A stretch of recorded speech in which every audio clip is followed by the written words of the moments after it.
कि गुरुदेव आप ऐसा कीजिए हमारे घर चलिए, हमारी माता बीमार है तो आप जाके देखिए, हमें भी उनसे कुछ कराना था तो आप देख लीजिए जरा।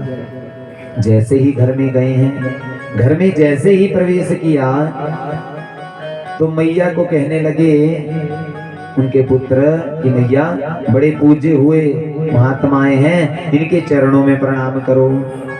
तो मैया पता क्या कहने लगी कि आपके दोनों खुरों में प्रणाम। क्या कहा? आपके दोनों खुरों में प्रणाम, कि मैं आपके दोनों खुरों को प्रणाम करता हूं। जैसे ही ये कहा कि आपके दोनों खुरों में प्रणाम, तो पुत्र कहने लगा, बोले मैया ऐसे नहीं बोलते, खुर किसके होते हैं? बोलो किसके होते हैं खुर? हाँ जी, पशुओं के होते हैं। अच्छा, तो कहते हैं कि पशुओं के खुर होते हैं, लेकिन प्राणी के क्या होते हैं? पैर। तो मैया ऐसा बोलो कि आपके चरणों में प्रणाम। जैसे ही ये कहा कि आपके चरणों में प्रणाम, ऐसा नहीं बोलते संत महात्माओं को। अगर तुम ऐसा बोलोगी तो पता क्या होगा? नरक में जाओगी। जैसे ही व्यास जी ने कहा ना संत महात्मा ने कि नरक में जाओगी, तो मैया बड़े सरल भाव से पता क्या कहने लगी कि इतने बड़े सौभाग्य हमारे कहाँ जो हम नरक में जाएं। हमारे सौभाग्य नहीं नरक में जाने के, ऐसे सौभाग्य तो आप जैसे संतों के हैं। बोलिए भक्तवत्सल भगवान की कि हमारे सौभाग्य नहीं नरक में जाने के। नरक में तो आप जाओ, हमें नहीं इच्छा, हमने इतने अच्छे कर्म ही कहाँ किए हैं जो नरक में जाएंगे। तो कहते हैं संत महात्मा मन ही मन में प्रसन्न हो जाते हैं। जैसे ही प्रसन्न हुए कहने लगे कि मैया तो सरल भाव की है, तो ज्ञान कराया है। उसके बाद कहते हैं संत नारद जी आए हैं कंस मामा के यहाँ। कहने लगे कि कंस तुम्हें कुछ याद भी है? तुम्हारा एक शत्रु है। कहाँ पर? ब्रजमंडल में। तो अभी उसका क्या करना है?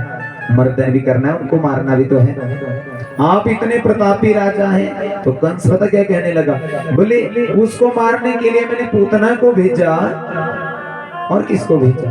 अघासुर, बकासुर, ऐसे ऐसे को भेजा, तृणावर्त को भेजा, लेकिन कोई नहीं उसको मार सका। जब वो छोटा सा था, जब दूध पीता बच्चा था, तब नहीं मरा। अब मैं कैसे मारूं?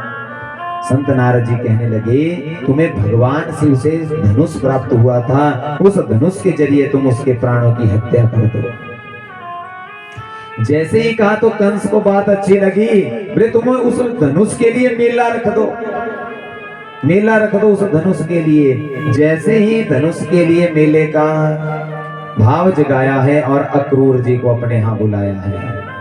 अक्रूर जी को बुलाया है, बोले जाओ ब्रजमंडल में और कृष्ण कन्हैया लाल को साथ लेकर आओ, साथ लेकर आओ उसको।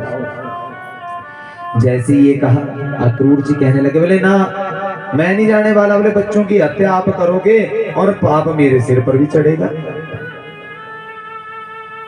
तो ऐसा पाप कर्म मैं नहीं करने वाला, आप करो। जैसे ही कहा कि अगर तूने कार्य नहीं किया तो बोले मैं तुझे मार दूंगा।